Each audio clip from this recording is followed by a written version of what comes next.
निश्चित रूप से इस महत्वपूर्ण सदन में नहीं आना, राज्य की जनता के ज्वलंत सवालों को के साथ अनदेखी करना, राज्य की जनता के सवाल को नहीं उठाना, मैं समझता हूं कि संसदीय लोकतंत्र में विपक्ष की जो भूमिका है वो अच्छा नहीं है। आज तो और महत्वपूर्ण कई विधेयक हैं, उस पर भी चर्चा होगी।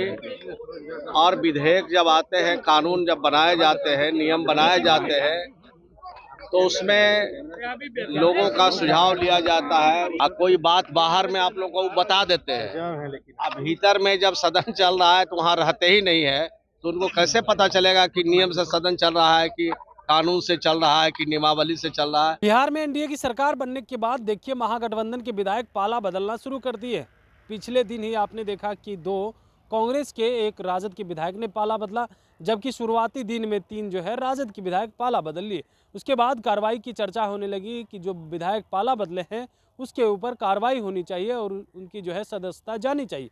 अब इसी को लेकर के जब सवाल किया गया, जदयू कोटे के मंत्री हैं श्रवण कुमार, उन्होंने कहा है कि देखिए यह कानून है और कानून के तहत जो है कार्रवाई होती है और उनकी सदस्यता जाएगी। वहीं पे जिस तरीका से आज अपराध नियंत्रण अधिनियम कानून आ रहा है 2024, इसको लेकर के भी देखिए कानून आने से पहले ही बिहार में सियासत शुरू हो गई है और खूब जो है पक्ष और विपक्ष एक दूसरे पे हमलावर है। अब इसी को लेकर के क्या कुछ कह रहे हैं मंत्री श्रवण कुमार, सबसे पहले आप वो सुनिए। आना चाहिए, और चूंकि ये बजट सत्र है और बहुत महत्वपूर्ण सत्र है, इसमें चाहे नेता विरोधी दल हो, चाहे कोई मान्य सदस्य हो, सबको सदन की कार्यवाही में भाग लेना चाहिए, हिस्सा लेना चाहिए। और आज तो और महत्वपूर्ण कई विधेयक हैं, उस पर भी चर्चा होगी। और विधेयक जब आते हैं, कानून जब बनाए जाते हैं, नियम बनाए जाते हैं, तो उसमें लोगों का सुझाव लिया जाता है, उस पर उनका अमेंडमेंट आता है। तो निश्चित रूप से इस महत्वपूर्ण सदन में नहीं आना, राज्य की जनता के ज्वलंत सवालों के साथ अनदेखी करना, राज्य की जनता के सवाल को नहीं उठाना, मैं समझता हूं कि संसदीय लोकतंत्र में विपक्ष की जो भूमिका है वो अच्छा नहीं है, वो सराहनीय नहीं कहा जा सकता है। कांग्रेस की ओर से जो 2 बागी विधायक हैं उनकी सदस्यता समाप्त करने के लिए पत्र दिया गया। जितने भी बागी हैं सबको वो तो नियम है, कानून है, उसके हिसाब से कार्रवाई चलती है।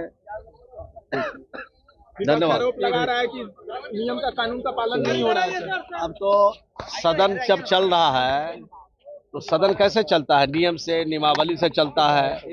कोई बात बाहर में आप लोगों को बता देते हैं, अब भीतर में जब सदन चल रहा है तो वहाँ रहते ही नहीं है, तो उनको कैसे पता चलेगा कि नियम से सदन चल रहा है, कि कानून से चल रहा है, कि नियमावली से चल रहा है? जब सदन में रहेंगे तब ना उनको पता चलेगा कि सदन नियम से चलता है। चाहे सत्ता पक्ष हो, चाहे विपक्ष हो, सबके लिए एक ही नियम है, एक ही कानून है, उसी से सदन चलाएगा। तो आपने साफ तौर पे सुना, उनका कहना है कि देखिए ये कानून आ रहा है, बेहतर है और बिहार में जो है और स्थिति बेहतर होगी। जो अपराध करेंगे उसके तहत जो है उनके ऊपर कार्रवाई होगी। साथ ही साथ जिस तरीका से सदन जो है सही तरीका से नहीं चल रहा, इसको लेकर के भी उन्होंने कहा है कि देखिए सदन जो बाहर में बात कहते हैं फिर अंदर जाते हैं, जब सदन में रहेंगे तभी तो पता चलेगा कि उन्हें कार्रवाई चल रही है या सही से नहीं। Kamlesh Kumar, live Bihar, Patna. Live Bihar YouTube पर सब्सक्राइब और फेसबुक पर लाइक जरूर करें।